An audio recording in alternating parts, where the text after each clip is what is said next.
नमस्कार. आपल्या सर्वांचे पुन्हा एकदा मनापासून स्वागत. महाराष्ट्राच्या आध्यात्मिक आणि सांस्कृतिक परंपरेतील सर्वात मोठा सोहळा म्हणजे आषाढी वारी. दरवर्षी लाखो वारकरी विठ्ठल रुक्मिणीच्या दर्शनासाठी पायी चालत पंढरपूरकडे प्रस्थान करतात.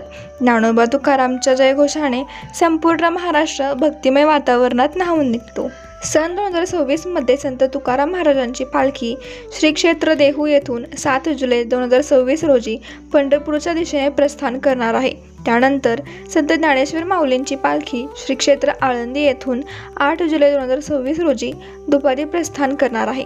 दोन्ही पालख्या विविध गावांमधून मार्गक्रमण करत 24 जुलै 2026 रोजी पंढरपूर येथे दाखल होतील आणि 25 जुलै 2026 रोजी आषाढी एकादशीचा मुख्य सोहळा मोठ्या भक्तिभावाने साजरा केला जाईल. देहूहून निघालेली संत तुकाराम महाराजांची पालखी आकुर्डी, पुणे, लोणी काळभोर, यवत, वरवंड, इंदापूर, अकलूज, वाखरी मार्गे पंढरपूरला पोहोचते. आळंदीहून निघणारी संत ज्ञानेश्वर माऊलींची पालखी पुणे, सासवड, जेजुरी, वाल्हे, लोणंद, फलटण, नातेपुते, माळशिरस, वेळापूर, शेगाव आणि वाखरी मार्गे पंढरपूरमध्ये प्रवेश करते. या संपूर्ण प्रवासात रिंगण सोहळे, दिंड्या, हरिपाठ, कीर्तन आणि अभंग गायनामुळे संपूर्ण वातावरण भक्तिमय बनते. देहू आणि आळंदीच्या पालख्यांबरोबरच महाराष्ट्रातील अनेक संतांच्या पालख्याही पंढरपूरच्या वारीत सहभागी होतात. त्यामध्ये संत निवृत्तीनाथ महाराज यांची त्र्यंबकेश्वर येथून, संत सोपानदेव महाराज यांची सासवड येथून, संत मुक्ताबाई यांची मुक्ताईनगर परिसरातून, संत एकनाथ महाराज यांची पैठण येथून, संत नामदेव महाराज यांची नरसी नामदेव येथून, संत जनाबाई यांची गंगाखेड येथून, संत चोखामेळा यांची मेहुणाराज येथून आणि संत सावतामाळी यांची अरण, जिल्हा सोलापूर येथून पालखी निघते. या सर्व पालख्या विविध मार्गांनी प्रवास करत पंढरपूरमध्ये एकत्र येतात आणि भक्तीचा महासागर निर्माण करतात.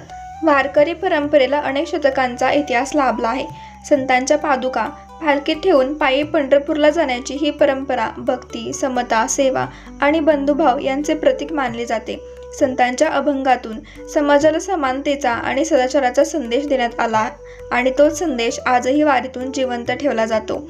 वारकरी संप्रदायात जात, धर्म, भाषा किंवा आर्थिक स्थिती यांचा कोणताही भेदभाव केला जात नाही.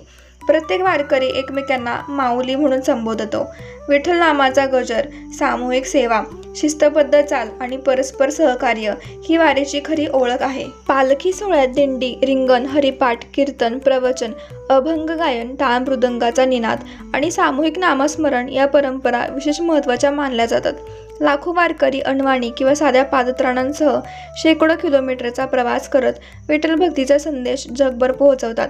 आषाढी वारी ही केवळ यात्रा नाही, तर महाराष्ट्राच्या संस्कृतीची, भक्तीची आणि सामाजिक ऐक्याची जिवंत परंपरा आहे. तुम्हीही 2026च्या वारीत सहभागी होणार असाल तर योग्य नियोजन करून या अद्वितीय भक्तिमय सोहळ्याचा अनुभव नक्की घ्या. बोला पुंडलिक वरदे हरी विठ्ठल, श्री ज्ञानदेव तुकाराम, पंढरीनाथ महाराज की जय, जगद्गुरु संत तुकाराम महाराज की जय, संत ज्ञानेश्वर माऊली महाराज की जय. जय गुरुदेव दत्त. तुम्हाला व्हिडिओ आवडला असेल तर लाईक करा, शेअर करा आणि अशाच धार्मिक, सांस्कृतिक आणि वारीविषयक माहितीसाठी आमच्या चॅनलला सबस्क्राईब करायला विसरू नका. धन्यवाद.